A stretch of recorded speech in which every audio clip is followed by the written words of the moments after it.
Hi friends, welcome to Madhura Kannada Kaliyona channel. In today's class, I am going to say a beautiful story which you have learnt in your childhood. Before that, anyone is new to my channel, please subscribe Madhura Kannada Kaliyona and hit the bell icon to get notification of more learning videos. Lesson 27 Ant and Pigeon. ಇರುವೆ ಮತ್ತು ಪಾರಿವಾಳ. Ant ಇರುವೆ and ಮತ್ತು pigeon ಪಾರಿವಾಳ. Pigeon ಪಾರಿವಾಳ. So friends, let's see how ant saves the life of this pigeon. A river was flowing in a forest. ಒಂದು ಅಡವಿಯಲ್ಲಿ ಒಂದು ನದಿ ಹರಿಯುತ್ತಿತ್ತು. ಒಂದು ಅಡವಿಯಲ್ಲಿ ಒಂದು ನದಿ ಹರಿಯುತ್ತಿತ್ತು.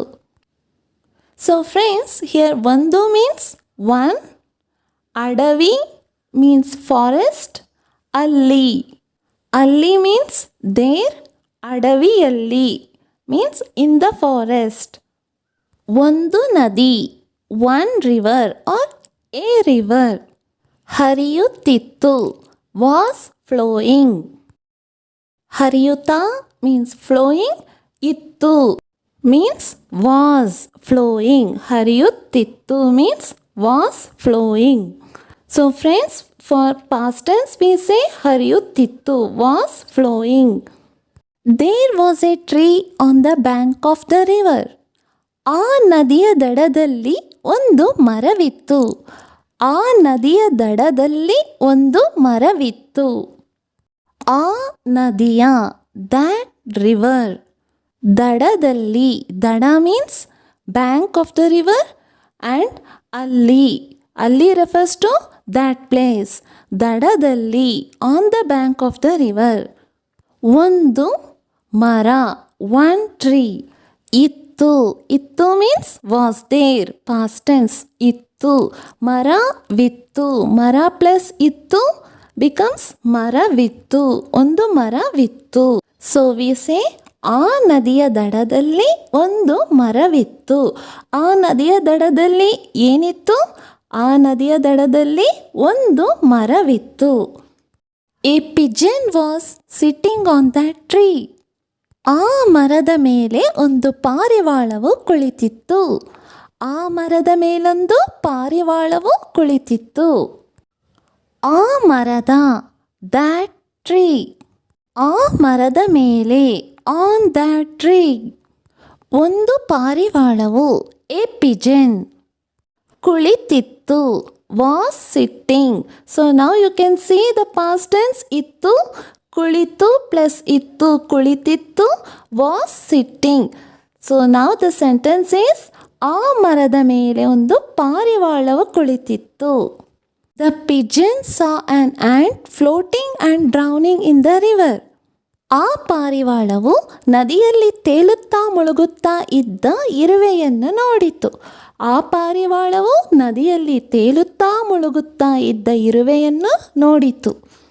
ಆ ಪಾರಿವಾಳವು that pigeon ತೇಲುತ್ತಾ ಮುಳುಗುತ್ತಾ, ತೇಲುತ್ತಾ means floating, ಮುಳುಗುತ್ತಾ means drowning. Where? ಎಲ್ಲಿ? ನದಿಯಲ್ಲಿ, in the river, ನದಿ ಪ್ಲಸ್ ಅಲ್ಲಿ ನದಿಯಲ್ಲಿ, in the river. ಇದ್ದ was ಇದ್ದ ಇರುವೆಯನ್ನು ನೋಡಿತು. saw an ant. The pigeon dropped a leaf in order to save the ant. ಆ ಇರುವೆಯನ್ನು ಬದುಕಿಸಲೆಂದು ಪಾರಿವಾಳವು ಒಂದು ಎಲೆಯನ್ನು ನದಿಗೆ ಎಸೆಯಿತು. ಆ ಇರುವೆಯನ್ನು ಬದುಕಿಸಲೆಂದು ಪಾರಿವಾಳವು ಒಂದು ಎಲೆಯನ್ನು ನದಿಗೆ ಎಸೆಯಿತು. ಸೊ ಫ್ರೆಂಡ್ಸ್, here ಬದುಕಿಸಲೆಂದು means in order to save. ಆ ಇರುವೆಯನ್ನು ಬದುಕಿಸಲೆಂದು, in order to save whom? In order to save the ant.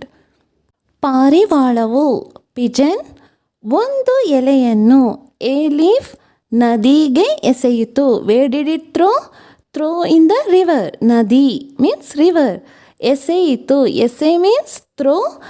So ಎಸೆಯಿತು is past tense, throw in the river. The ant sat on the leaf and reached the bank. ಇರುವೆಯು ಆ ಎಲೆಯ ಮೇಲೆ ಕುಳಿತು ದಡ ಸೇರಿತು. ಇರುವೆಯು ಆ ಎಲೆಯ ಮೇಲೆ ಕುಳಿತು ದಡ ಸೇರಿತು. ಆ ಎಲೆಯ ಮೇಲೆ, ಆನ್ ದ್ಯಾಟ್ ಲೀಫ್. ಆ ಎಲೆಯ ಮೇಲೆ ಕುಳಿತು, ಸ್ಯಾಟ್ ಆನ್ ದ ಲೀಫ್. ದಡ ಸೇರಿತು. Reached the bank of the river. ದಡ means bank of the river. ಸೇರಿತು, ರೀಚ್ಡ್.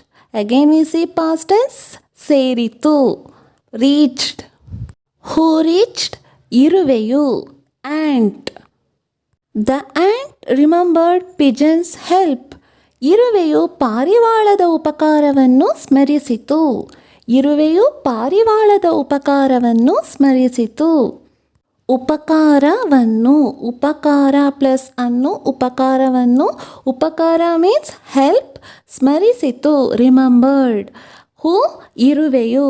ಆಂಟ್. Whose help? ಪಾರಿವಾಳದ. Pigeon's help. Once an hunter aimed an arrow to kill the pigeon. ಒಮ್ಮೆ ಒಬ್ಬ ಬೇಡನು ಪಾರಿವಾಳವನ್ನು ಕೊಲ್ಲಲು ಬಾಣದಿಂದ ಗುರಿ ಇಟ್ಟನು. ಒಮ್ಮೆ ಒಬ್ಬ ಬೇಡನು ಪಾರಿವಾಳವನ್ನು ಕೊಲ್ಲಲು ಬಾಣದಿಂದ ಗುರಿ ಇಟ್ಟನು. ಸೊ ಫ್ರೆಂಡ್ಸ್, ಹಿಯರ್ ಒಮ್ಮೆ means once upon a time, like that. An hunter, ಒಬ್ಬ ಬೇಡನು ಪಾರಿವಾಳವನ್ನು ಕೊಲ್ಲಲು, ಟು ಕಿಲ್ ದ ಪಿಜನ್. ಕೊಲ್ಲಲು ಮೀನ್ಸ್ ಕಿಲ್. ಬಾಣದಿಂದ, ಬಾಣ ಮೀನ್ಸ್ ಆ್ಯರೋ. ಬಾಣದಿಂದ, with the help of an arrow. ಗುರಿ, ಗುರಿ ಮೀನ್ಸ್ ಏಮ್. ಇಟ್ಟನು, ಕೆಪ್ಟ್ ಹಿಸ್ ಏಮ್. ಇಟ್ಟ ಮೀನ್ಸ್ ಕೆಪ್ಟ್. ಸೊ ಒಬ್ಬ means one person. For things we say ಒಂದು. For person we say ಒಬ್ಬ. That is masculine gender ಒಬ್ಬ, feminine gender ಒಬ್ಬಳು. ಇಟ್ಟನು, he kept. Masculine gender, so we say ಇಟ್ಟನು. Feminine gender means ಇಟ್ಟಳು. Seeing this, the ant bit the hunter's feet.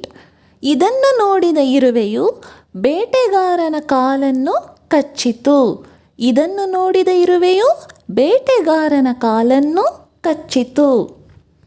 ಕಾಲನ್ನು, ಕಾಲು plus ಅನ್ನು, ಕಾಲನ್ನು. ಕಾಲು ಮೀನ್ಸ್ ಲೆಗ್.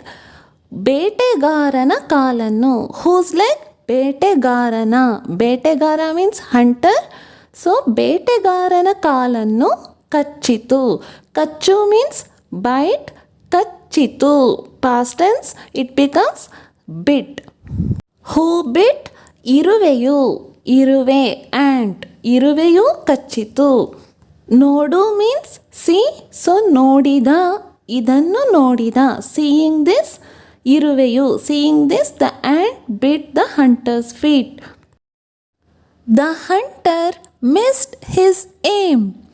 ಬೇಡನು ಇಟ್ಟ ಬಾಣದ ಗುರಿ ತಪ್ಪಿತು. ಬೇಡನು ಇಟ್ಟ ಬಾಣದ ಗುರಿ ತಪ್ಪಿತು. ಸೊ ಫ್ರೆಂಡ್ಸ್, ಹಿಯರ್ ಬಾಣ ಮೀನ್ಸ್ ಆ್ಯರೋ. ಬಾಣದ ಗುರಿ, ಗುರಿ ಮೀನ್ಸ್ ಏಮ್. ಬೇಡ, ಹಂಟರ್. ಇಟ್ಟ, ಕೆಪ್ಟ್. ತಪ್ಪಿತು, ಮಿಸ್ಡ್. ಸೊ ಬೇಡನು ಇಟ್ಟ ಬಾಣದ ಗುರಿ ತಪ್ಪಿತು. The pigeon was saved. ಪಾರಿವಾಳವು ಬದುಕಿತು. ಪಾರಿವಾಳವು ಬದುಕಿತು. ಸೊ ಫ್ರೆಂಡ್ಸ್, ಬದುಕು means life, but in this context baduku means save. Badukitu, saved, past tense. So saved. Who was saved? Parivalavu. Pigeon was saved. In this way ant repaid pigeon's help. ಈ ರೀತಿ ಇರುವೆಯು ಪಾರಿವಾಳಕ್ಕೆ ಪ್ರತ್ಯುಪಕಾರ ಮಾಡಿತು. ಈ ರೀತಿ ಇರುವೆಯು ಪಾರಿವಾಳಕ್ಕೆ ಪ್ರತ್ಯುಪಕಾರ ಮಾಡಿತು. ಈ ರೀತಿ, ಈ ರೀತಿ ಮೀನ್ಸ್ ಇನ್ ದಿಸ್ ವೇ. ಪ್ರತ್ಯುಪಕಾರ, ಪ್ರತಿ ಪ್ಲಸ್ ಉಪಕಾರ, ಪ್ರತ್ಯುಪಕಾರ. ಉಪಕಾರ ಮೀನ್ಸ್ ಹೆಲ್ಪ್. ಪ್ರತ್ಯುಪಕಾರ means helping the person who has helped you. ಮಾಡಿತು, ಡಿಡ್. Who did? ಇರುವೆಯು ಪಾರಿವಾಳಕ್ಕೆ. And to the pigeon. In other words, and repaid pigeon's help. So, friends, I hope you have enjoyed learning Kannada. Let us learn more new words, sentences, and stories in our next videos. Until then, thank you and bye bye.